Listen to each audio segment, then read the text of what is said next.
नमस्कार दोस्तों, एक बार फिर से आप सभी का स्वागत है हमारे YouTube चैनल AR एकेडमी में। तो दोस्तों, हम लोग वीट साइंस को कंटिन्यू कर रहे थे और अभी तक हमने वीट साइंस में बहुत सारी चीज़ें पढ़ी हैं। आज हम वीट साइंस में बहुत ही इंपॉर्टेंट चीज़ पढ़ने जा रहे हैं और 2 से 3 वीडियो में आपका कंप्लीट होगा। आज हम स्टार्ट करेंगे वीट मैनेजमेंट, किस तरह से क्रॉप फील्ड में वीट का मैनेजमेंट किया जाता है। और बहुत ही इंपॉर्टेंट पोर्शन है ये आपका वीट साइंस का। इससे बहुत ही ज़्यादा आपके क्वेश्चन पूछे जाते हैं और बहुत ही ज़्यादा क्वेश्चन आपके हर्बिसाइड हो गए उनसे बनते हैं और जो बायोलॉजिकल कंट्रोल हो गया उनसे बनते हैं। तो यहाँ पर आपका बहुत ही इंपॉर्टेंट पोर्शन अब आपका स्टार्ट होने जा रहा है वीट साइंस का, तो आपको बहुत अच्छे से पढ़ना है। तो चलिए आज हम डिस्कस करेंगे किसके बारे में, वीट मैनेजमेंट के बारे में। पहले जो हमारा टर्म यूज होता था, यहाँ मैनेजमेंट की जगह हम क्या यूज करते थे, वीट का कंट्रोल, की किस तरह से वीट का कंट्रोल करना है। लेकिन अब जो नया आपका एस्पेक्ट आया उसमें आपको क्या लिखा जाता है, वीट का मैनेजमेंट हो गया। वीट का ही नहीं, यहाँ पर अगर इंसेक्ट की, पेस्ट की, किसी की भी बात करते हैं तो आप अब यूज करते हैं मैनेजमेंट टर्म यूज करते हैं, ना कि कंट्रोल का। क्योंकि कंट्रोल का देखा जाए तो ये होता था कि हमें किसी भी तरह क्या करना है कि उस चीज़ को कंट्रोल करना है। जैसे वीट का हमें क्या करना है कि उसको कंट्रोल करना है, चाहे हम हर्बिसाइड से करें या किसी से करें। लेकिन जो वीट का हमारा मैनेजमेंट होता है, इसमें मैनेजमेंट की अगर बात करते हैं, मैनेजमेंट टर्म यहाँ पर, तो ये एक एस्पेक्ट होता है कि हमें शुरू से लेकर अंत तक किसी तरह फील्ड में हमें क्या करना है, रोकना है। उसके लिए चाहे आपको क्या करना पड़े, प्रिवेंशन करना पड़े, इरेडिकेशन करना पड़े। जब इन दोनों से आपका क्या होता है कि वीट का कंट्रोल नहीं होता, तब जो तीसरा पार्ट होता है आपका, वो हमारा क्या होता है, कंट्रोल का। तो अगर हम बात करें वीट मैनेजमेंट की, तो यहाँ 3 पार्ट होते हैं। 3 तरह से क्या करते हैं हम वीट का मैनेजमेंट करते हैं। सबसे पहले क्या होता है, प्रिवेंशन। दूसरा है हमारा इरेडिकेशन। और जो हमारा तीसरा है वो होता है हमारा क्या, कंट्रोल। तो हम कहाँ से स्टार्ट करते हैं वीट का मैनेजमेंट, प्रिवेंशन से स्टार्ट करते हैं।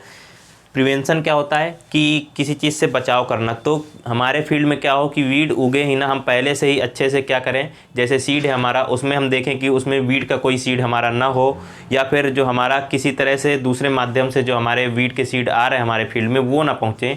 ये हमारा क्या कहलाएगा, प्रिवेंशन कहलाएगा। मतलब हम प्रिवेंट करके रखें अपनी फील्ड को, किससे, वीड के इन्फेस्टेशन से, वो हमारा प्रिवेंशन कहलाएगा। इरेडिकेशन क्या होता है, मान लीजिए किसी तरह आ भी गए आपके फील्ड में, क्या हो गया, वीड आ भी गए, तो उसमें हम क्या करते हैं कि completely removal of the weed from a given area. मतलब किसी एरिया से पूरी तरह से वीड का रिमूवल हमारा क्या कहलाता है, इरेडिकेशन कहलाता है। वहाँ से इरेडिकेट कर देते हैं हम क्या, वीड को, तो वो हमारा कहलाता है इरेडिकेशन। तीसरा जो पार्ट होता है, जब इसके बाद भी हमारा वीड कंट्रोल इन दोनों से नहीं हो पाता, तब हम क्या, कंट्रोल की बात करते हैं। क्या होता है, कंट्रोल की बात करते हैं। फिर हम कंट्रोल में बात करते हैं कई तरह की, जैसे हमारा मैकेनिकल कंट्रोल हो गया, बायोलॉजिकल कंट्रोल हो गया। लास्ट में हम किसकी बात करते हैं, केमिकल कंट्रोल की। केमिकल की भी हम शुरू में बात नहीं करते। जब से आपका IPM का कॉन्सेप्ट आया है, तब से हम क्या करते हैं, शुरू से आपका क्या, केमिकल की बात नहीं करते हैं। तो कंट्रोल की बात करें तो कंट्रोल भी होता है हमारा सबसे पहले क्या, मैकेनिकल मेथड। दूसरा है हमारा क्या, कल्चरल मेथड। तीसरा बायोलॉजिकल मेथड। और चौथा जो है वो है हमारा केमिकल मेथड। तो यहाँ देख रहे होंगे कि ये आपका कितना बड़ा एक जो ब्रॉड एस्पेक्ट हो गया आपका क्या, वीड मैनेजमेंट का। पहले आपको सिर्फ क्या होता था, आप लिखते हैं क्या, वीड कंट्रोल। अगर आपने कोई डिस्क्रिप्टिव लिख रहे हैं, वहाँ पर आप लिखते हैं वीड कंट्रोल। यहाँ पर आपका बहुत ही गलत इंप्रेशन पड़ता है, अगर कोई आपका अच्छा प्रोफेसर है वो आपका जानता है तो कंट्रोल में भी हम सबसे पहले यही नहीं कि कंट्रोल के लिए हम सीधा क्या किया, केमिकल उठाया और केमिकल का छिड़काव कर दिया और हमने कंट्रोल कर दिया। ये भी हम नहीं करते। अगर हमारे पास पॉसिबिलिटी है कि हम उसको मैकेनिकल या किसी मशीन के द्वारा हम उसको कंट्रोल कर सकते हैं, तो सबसे पहले हम मैकेनिकल कंट्रोल करते हैं, मैकेनिकल मेथड यूज करते हैं। जैसे किसी हो गया, जैसे पैडी वीडर हो गया, paddy weeder, Japanese paddy weeder हमारा पैडी में यूज होता है। तो ये हमारा हो गया क्या, मैकेनिकल मेथड। वहीं कल्चरल मेथड होते हैं कुछ, जैसे स्टेल सीड बेड, या जो आपका होता है क्या, ब्लाइंड होइंग जो आपकी होती है किसमें, शुगर केन में, वो भी हमारा क्या कहलाएगा, वो कल्चरल मेथड हो गया। मतलब कुछ ऐसी कल्चरल प्रैक्टिसेज करते हैं हम किसमें, फील्ड में, जिससे हमारा वीड का इन्फेस्टेशन कम हो, वो हमारा कहलाता है कल्चरल मेथड। फिर उसके बाद हम क्या करते हैं, बायोलॉजिकल मेथड। जहाँ IPM की बात आती है, अगर हमारे पास बायोलॉजिकल मेथड अवेलेबल है, हम किसी वीड का बायोलॉजिकल मेथड कर सकते हैं, किसी बायो एजेंट से हम उसको कंट्रोल कर सकते हैं, तो फिर हम बायोलॉजिकल मेथड का यूज करते हैं। उसके बाद भी जब हमारा वीड का कंट्रोल नहीं रुकता है, वीड हमारा इन्फेस्टेशन नहीं रुकता है फील्ड पे, तब हम यूज करते हैं किसका, केमिकल मेथड का। तब हम जो बहुत सारे केमिकल हैं स्पेसिफिक वीड्स के लिए, जो केमिकल है जिस वीड्स के लिए, तब हम उनका यूज करते हैं एक स्पेसिफिक डोज में। तो ये हमारा क्या है, पूरा वीड मैनेजमेंट का हमारा एक एस्पेक्ट है। तो ये आपको समझ में आ गया होगा। चलिए कुछ चीज़ें हम आपको बताते हैं इसमें। तो आपको समझ में आ गया होगा, प्रिवेंशन मतलब होता है रोकना, इरेडिकेशन मतलब होता है, ये डेफिनेशन आपकी पूछी जाती है, ऑप्शन में पूछ लिया जाता है, तो ये आप सुन लीजिए। Completely removal of a weed from a given area is known as eradication. किसी गिवन एरिया से या किसी जो यूनिट एरिया है वहाँ से आपका क्या कर देते हैं, कंप्लीटली रिमूव कर देते हैं किसको, वीड को, वो हमारा कहलाता है इरेडिकेशन। फिर जो हम तीसरी बात करते हैं वो किसकी बात करते हैं, कंट्रोल की, जिसमें हमारा मैकेनिकल हो गया, कल्चरल हो गया, बायोलॉजिकल हो गया, और उसके बाद फिर केमिकल मेथड। तो एक टर्म और होता है, पूछा जाता है when burning is used for selective control of broad leaf weed and grasses called as, क्या, when burning is used for selective control of broad leaf weed and grasses is known as, इसे क्या कहते हैं, इसमें क्या करते हैं, burning का यूज करते हैं, वो हमारा कहलाता है फ्लेम कल्टीवेशन। क्या करते हैं, जला देते हैं वीड को, वो हमारा कहलाता है फ्लेम कल्टीवेशन। तो ये हमारा कौन सा मेथड हुआ, ये हमारा हुआ कल्चरल मेथड के अंतर्गत आएगा। किसके अंतर्गत, कल्चरल मेथड के अंतर्गत। दूसरा है हमारा हीटिंग सॉइल सरफेस, जिसे हम क्या कहते हैं, सॉइल सोलराइजेशन कहते हैं। हम क्या कहते हैं, सॉइल सोलराइजेशन।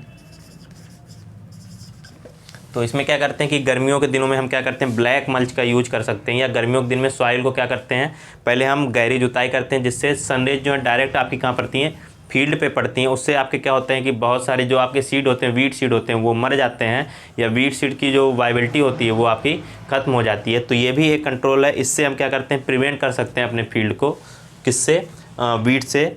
तो ये हमारा कहलाता है सॉइल सोलराइजेशन। और सॉइल सोलराइजेशन जो हमारा कितने दिनों के लिए करते हैं, 5 to 6 वीक, 5 to 6 वीक, 5 से 6 लगभग 2 महीने के लिए सॉइल सोलराइजेशन करते हैं। इससे क्या होता है कि एनुअल वीड और जो पेरेनियल वीड लगभग 5 मंथ ओल्ड होते हैं, उनका कंट्रोल हम कर सकते हैं। तो ये हो गया हमारा क्या, ये आपके कुछ टर्म में पूछे जाते हैं जो हम आपको बता रहे हैं। फ्लेम कल्टीवेशन बहुत ही इंपॉर्टेंट है। तो फ्लेम का मतलब ही होता है आग, तो इसमें क्या करते हैं, जला देते हैं, burning of the weed seed, burning of the weed. Next हमारा flooding is most successful against for perennial crop like Cyperus. Flooding भी करते हैं, क्या करते हैं हम, फ्लडिंग कर सकते हैं। कैसे, हमने क्या किया, फील्ड को क्या किया, पूरे पानी से भर दिया, उसमें 5 से 6 सेंटीमीटर तक पानी भर दिया, उसके बाद उसको क्या कर दिया, ड्रेन कर दिया। तो उसके साथ क्या होगा कि आपके जो वीट के सीड हैं वो भी आपके फील्ड से क्या होगा, बह जाएंगे, वो हमारा कहलाता है फ्लडिंग। तो ये जो इंपॉर्टेंट है वो साइप्रस के लिए, साइनोडॉन के लिए, साइप्रस हो गया, साइनोडॉन हो गया, और जो नेक्स्ट है वो हमारा कॉन्वोलुलस आर्वेंसिस, जिसे हिरनखुरी कहते हैं। बहुत ही डिफ़िकल्ट होता है कॉन्वोलुलस आर्वेंसिस का जो कंट्रोल होता है, प्रिवेंशन या इरेडिकेशन होता है, वो बहुत ही डिफ़िकल्ट होता है। इसे फील्ड विंड वीड भी कहते हैं। इसमें क्या कहते हैं, इसकी जड़ें जो होती हैं वो क्या करती हैं, फील्ड को बांध लेती हैं। तो ये हमारा एक प्रकार से अगर इसका लाभ देखें तो ये क्या करता है कि इरोजन से ये हमारा बचाव करता है फील्ड के लिए। तो यहाँ इसका एक ये फ़ायदा कॉन्वोलुलस आर्वेंसिस का, इसी वजह से इसको क्या कहते हैं, फील्ड विंड वीड। तो ये हमारा फ्लडिंग किस में यूज होता है, हमारा साइप्रस, साइनोडॉन, कॉन्वोलुलस। ये भी हमारा एक क्या है, कल्चरल प्रैक्टिस है हमारी, किसके लिए, वीड के कंट्रोल के लिए। चलिए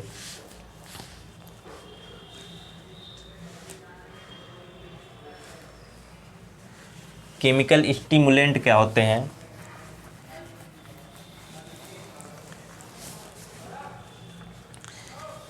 एक टर्म आता है केमिकल स्टिमुलेंट। तो केमिकल स्टिमुलेंट का मतलब क्या होता है कि उत्तेजित करने वाला, ऐसा कोई केमिकल जो क्या कर दे, उत्तेजित कर दे किसी जो हमारी मेटाबॉलिक रिएक्शन है, या फिर किसी केमिकल रिएक्शन को क्या कर दे, उत्तेजित कर दे, या फिर किसी फिजियोलॉजिकल रिएक्शन को क्या कर दे, तेज कर दे, उत्तेजित कर दे, वो हमारे कहलाते हैं chemical stimulant. Chemical that stimulate germination of. तो इसमें वीट साइंस में ये क्या करते हैं, chemical that stimulate germination of both viable and dormant seed, both viable and dormant seed. बहुत इंपॉर्टेंट है ये। वायबल मीन्स जो उगने के योग्य हैं, या फिर जो डॉर्मेंट है सुसुप्तावस्था में, वो अभी उग नहीं सकते। तो ये केमिकल क्या कर देते हैं, इन दोनों को उगा देते हैं, उत्तेजित कर देते हैं। इनकी जो क्रियाएं होती हैं जर्मिनेशन वाली, और उससे क्या होते हैं, ये जर्मिनेट हो जाते हैं। तो ये बहुत इंपॉर्टेंट है, पूछे जा सकते हैं केमिकल स्टिमुलेंट कौन कौन से होते हैं। तो जैसे हमारा हो गया इथाइलिन, इथाइलिन ये हमारा स्ट्राइगा के लिए क्या है, केमिकल स्टिमुलेंट है। वहीं है अमोनियम नाइट्रेट, अमोनियम नाइट्रेट ये हमारा वाइल्ड ओट हो गया, इल्यूसिन हो गया, और इकाइनोक्लोआ हो गया। वाइल्ड ओट, इल्यूसिन और इकाइनोक्लोआ, इकाइनोक्लोआ कोलोनम जो होता है उसके लिए क्या करता है, ये उसके जो जर्मिनेशन को वो बढ़ा देता है। कौन, अमोनियम नाइट्रेट, वाइल्ड ओट, इल्यूसिन और इकोर्निया कोलोनम के। और जो सोडियम एजाइड होता है, वो सोडियम एजाइड ये भी हमारा बढ़ा देता है किसके, वाइल्ड ओट के। तो ये पूछे जा सकते हैं कि कौन सा जो केमिकल है वो किसके लिए स्टिमुलेंट का काम करता है। तो यहाँ पर हमारा एथाइलिन जो हो गया वो हमारा स्ट्राइगा के लिए काम करेगा। अमोनियम नाइट्रेट जो हो गया वो वाइल्ड ओट, इल्यूसिन, इकाइनोक्लो, और सोडियम एजाइड जो हो गया वो वाइल्ड ओट के लिए। स्टिमुलेंट का मतलब आपको समझ में हो गया। स्टिमुलेशन का मतलब होता है उत्तेजित करना। तो ये क्या करते हैं कि ये इसके जर्मिनेशन को उत्तेजित कर देते हैं। उत्तेजित करने का मतलब एक प्रकार से तेज कर देते हैं, इनका जर्मिनेशन जल्दी हो जाता है, वो वायबल सीड हो या फिर डॉर्मेंट सीड हो। यहाँ तक कि डॉर्मेंट सीड को भी वो क्या कर देते हैं, जर्मिनेट कर देते हैं। एक और कल्चरल प्रैक्टिस होती है जिसे हम कहते हैं state seed bed, state seed bed. तो ये क्या होता है कि इसमें सबसे पहले क्या करते हैं,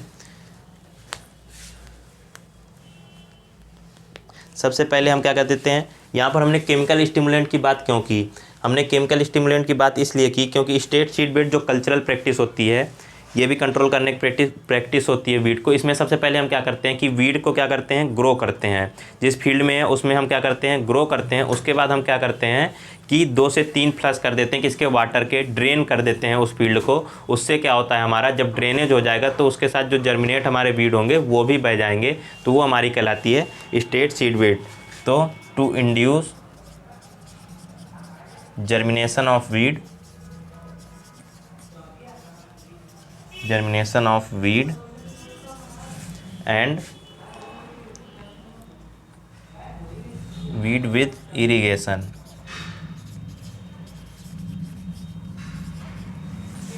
before sowing of crop। कब करते हैं ये, जो क्रॉप होती है, मेन क्रॉप होती है, उसके बुआई के पहले।